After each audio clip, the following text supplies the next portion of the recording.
মহিলা সিইও শুধু গাড়ি থেকে নিচে নামছিলেন, ঠিক তখনই এক ঘাতক তাকে লক্ষ্য করে গুলি চালায়। সৌভাগ্যবশত রাস্তার পাশে দোকান বসানো এক মধ্যবয়স্ক ব্যক্তি ঘটনাটি দেখে ফেলেন এবং মুহূর্তের মধ্যে ছুটে এসে তাকে গুলির আঘাত থেকে বাঁচিয়ে দেন। ঘাতক আবারও গুলি চালায়, কিন্তু এবার অবিশ্বাস্য ঘটনা ঘটে। লোকটি খালি হাতে গুলিটি ধরে ফেলে। এতে মহিলা সিইও হতবাক হয়ে যান। এরপর তিনি হাতে ধরা গুলিটাই ঘাতকের দিকে ছুড়ে মারেন। মহিলা অবাক হয়ে লোকটির দিকে তাকিয়ে থাকতে থাকতে আরেকজন ঘাতক উপস্থিত হয়। লোকটি পা দিয়ে মাটি থেকে একটি পাথরের টুকরো এনে সেটি ছুঁড়ে মেরে দ্বিতীয় ঘাতককেও শেষ করে দেয়। কিন্তু এই গোলাগুলির মধ্যে মহিলা সিইওর উরুতে গুলি ছুড়ে যায়। লোকটি তাকে গাড়িতে তুলে নিয়ে তার উরুর ওপর হাত রাখে। এতে মহিলা ভীষণ অস্বস্তি নিয়ে জিজ্ঞেস করেন তিনি কি করছেন। লোকটি বলল সে আসলে তার ক্ষত সারিয়ে দিচ্ছে। কিছুক্ষণ পর সত্যিই তার পায়ের ক্ষত সেরে যায়। ঠিক তখনই মহিলা সিইওর মনে পড়ে যায় এই লোকটি কে। 18 বছর আগে এই লোকটি এক রহস্যময় প্রেমের অভিশাপে আক্রান্ত হয়েছিল। সেই সময় সে অসহায় ছিল।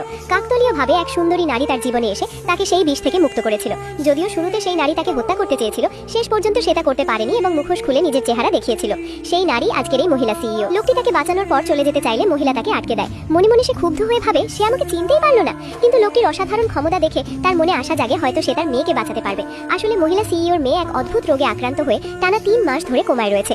অসংখ্য বিখ্যাত চিকিৎসক ব্যর্থ হয়েছেন। তাই তিনি অনুরোধ করেন লোকটি যেন তার মেয়েকে বাঁচায়। এমনকি প্রতিশ্রুতি দেন মেয়েকে সুস্থ করতে পারলে তিনি যে কোনো শর্ত মানবেন। কিন্তু লোকটি বলে তারা তো একে অপরকে চেনে নাই। এই কথা শুনে মহিলা আরো ক্ষুব্ধ হয়। এত বছর আগে তার জীবন এলোমেলো করে দেওয়া মানুষটি আজ তাকে চিনতেই পারছে না। তবে লোকটি সুন্দরী নারীর চোখের জল সহ্য করতে পারে না, তাই মন নরম হয়ে যায় এবং সে সাহায্য করতে রাজি হয়। কিছুক্ষণের মধ্যেই মহিলা তাকে নিজের বাড়িতে নিয়ে আসে। পরিবারের লোকজন অবাক হয়ে জিজ্ঞেস করে কেন একজন সাধারণ শ্রমিককে বাড়িতে আনা হয়েছে। মহিলা বলল এই ব্যক্তি তার মেয়ের জীবন বাঁচানোর শেষ আশা। এমন সময় ফুসাও নামে এক ধনী যুবক এসে সরাসরি মহিলাকে শাশুড়ি বলে ডাকে। মহিলা তাকে থামিয়ে দেন, কিন্তু যুবক বলল